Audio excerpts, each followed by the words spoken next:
एकीकडे मान्सूनच्या आगमनाची चाहूल लागली आहे, तर दुसरीकडे पाणी टंचाईच्या झळा आणखी तीव्र होत आहेत। त्यामुळे संभाजीनगरमध्ये मोसंबीच्या बागा जेसीबीनं जमीनदोस्त करण्याची वेळ शेतकऱ्यांवर आली आहे। तर दुसरीकडे लातूरकरांची तहान भागवण्यासाठी प्रशासनानं कंबर कसली आहे। पाहूया याविषयीचा सविस्तर रिपोर्ट।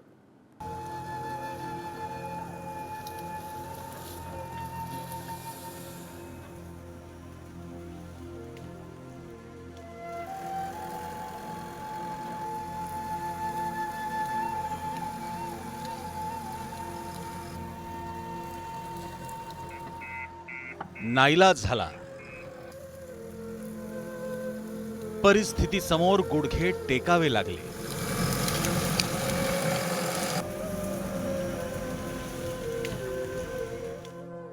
स्वतः लावलेली ही मोसंबीची झाडं अहोरात्र राबून जगवलेली,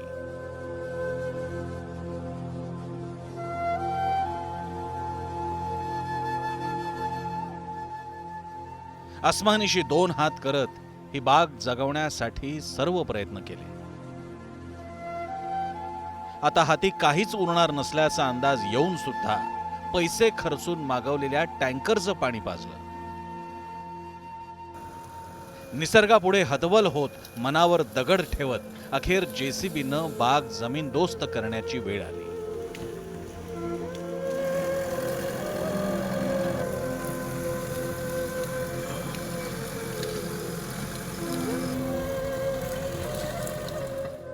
यंदा छत्रपती संभाजीनगर जिल्ह्यात एकूण 16,000 हेक्टरवर तर एकट्या पैठण तालुक्यात 8,000 हेक्टरवर मोसंबीची लागवड करण्यात आली।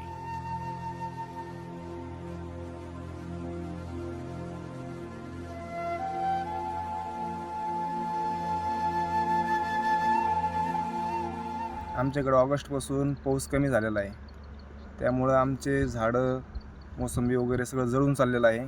आतापर्यंत आम्ही 5,000 लिटरचं टँकर जे आहे ते 1,000 रुपये ट्रिपनं टाकलेलं आहे।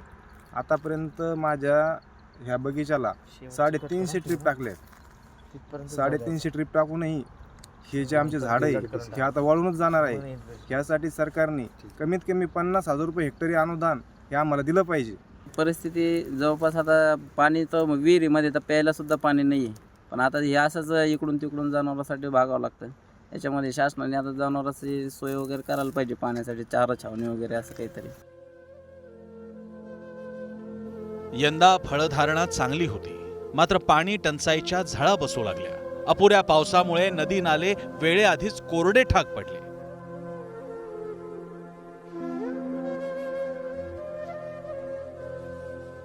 भूजल पातळी घटल्यामुळे विहिरींनी तळ गाठला।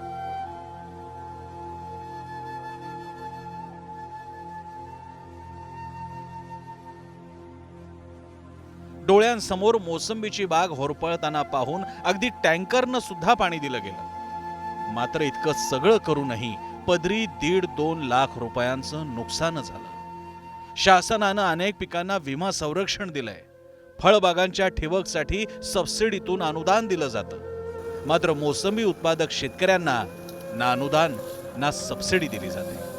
त्यामुळे शेतकरी दुहेरी संकटात सापडले।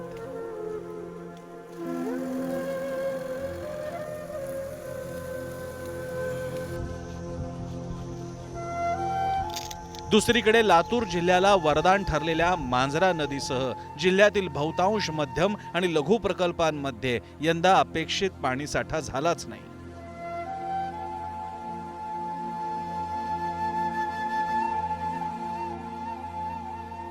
त्यामुळे तापलेल्या उन्हाळ्यात जिल्ह्यातल्या अनेक गावांना पाणी टंचाईच्या झळा बसतात। प्रशासनानं जिल्ह्यातील 398 गावांना 485 अधिग्रहित केलेल्या पाणवठ्यावरून आणि 40 गावांना 37 टँकरद्वारे पाणी पुरवठा करायला सुरुवात केली।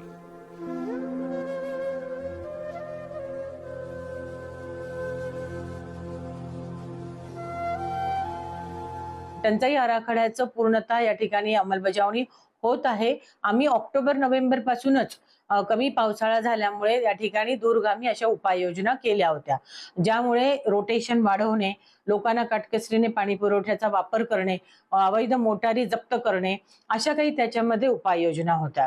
2016ला जेवढा दुष्काळाची दाहकता होती, निश्चित तेवढी यावेळेस नसली तरी पण जी दुष्काळ आहे किंवा ज्या ठिकाणी पाण्याची कमतरता आहे त्या ठिकाणी प्रशासन पूर्णतः लक्ष ठेवून आहे. एकूणच मान्सूनच्या आगमनाला अवघे काहीच दिवस उरले असताना उन्हाचा कडाका वाढलाय आणि पाणी टंचाईच्या झळा मात्र तीव्र झाल्यात. त्यामुळे मान्सूनचं आगमन लवकर होऊन या अस्मानी कोपातून सुटका व्हावी या प्रार्थनेसोबतच सरकारनं जलद हालचाली करून पिण्याचं पाणी, चारा आणि शेतकऱ्यांची मदत करावी आणि दिलासा द्यावा.